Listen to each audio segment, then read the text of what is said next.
we believe hip hop to be a strategy that frees you from the traps of the inner city. We don't just look at hip hop as rap music, a way to get money, or a way to be famous, although that's included. We don't negate it, but we don't define hip hop by that. Hip hop here is defined by your health, your ability to give and receive love, your awareness, and your wealth. We call that the H Law. It's an acronym, H-L-A-W, H Law. Health, love, awareness, and wealth. These are the things that we should be trying to aspire to achieve when you say, I live a hip hop lifestyle, I am hip hop.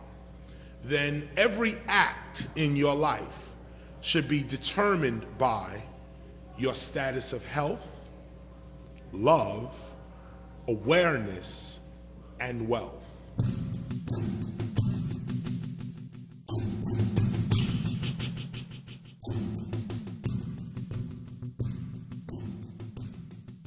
Why is it important to know hip hop? Why? You know, most people look at it as music or some guy rhyming on a stage or something. Why is it important to know hip hop? Why is it important to even be associated with hip hop? You'll notice that most knowledge in the world, just the idea of knowledge, what you know, some of what's known, the idea of knowledge, tries to either relieve human suffering in a philosophical sense, or it predicts what's going on. Hip hop is at the heights of that. Not only does knowing hip hop relieve human suffering, which we'll get into later, but knowing it also, or should I say, having the sight that hip hop has, having the awareness, gives you the ability to predict what's gonna happen in the inner cities before it happens. For many years, various magazine publications have attempted to document and interpret the forward movement of hip hop from a traditionally objective perspective. This objectivity, although useful in the field of journalism, proves poor as a general method in interpreting the consciousness of hip hop for hip hoppers. Between the years of 1988 to 1998, rap publications of all styles relied on being objective journalists when documenting hip hop as opposed to being hip hop. Such was their academic training. However, hip hop, as with many popular cultures, is unique in the sense that accurately documenting its culture requires its interpreters to participate in its expressions.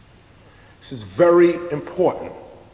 If you can't do it, you can't interpret it. What hip hop is going through is that people who have no idea what it is, how to do it, nothing, are interpreting for the rest of the world what's going on, who we are. Hip hop has yet to speak for itself. The journalistic census toward hip hop mirrored the mainstream census of Black and Latino youth. Violent criminals, helpless, hopeless, untrustworthy, dangerous to be around, but nonetheless great entertainment. What they interpreted as hip hop was really MCing, which they later labeled rap. Breaking was labeled break dancing. Piecing, burning, bombing, and tagging were all lumped together as graffiti art. Early hip hop owned no monthly publication, video countdown, or Saturday night master mix.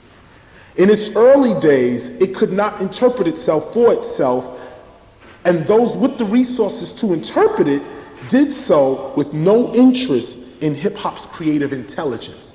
In other words, no one asked, how do you develop the language you're speaking? How? Most journalists wanted to know, or most people in general wanted to know was, yo man, how you getting so much money doing that?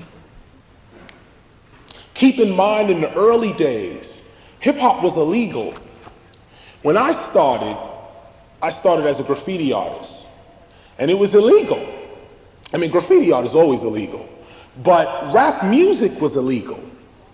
They started off as block parties, but then they got more sophisticated as the years went on, mainly because of the aggression that hip hop was facing early on.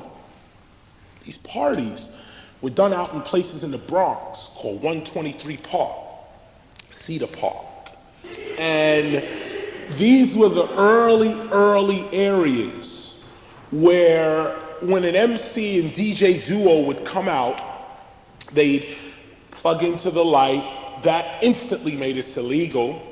But more so than that, when we started rhyming and the DJ started cutting, this weird and unusual noise out in the parks began to aggravate people.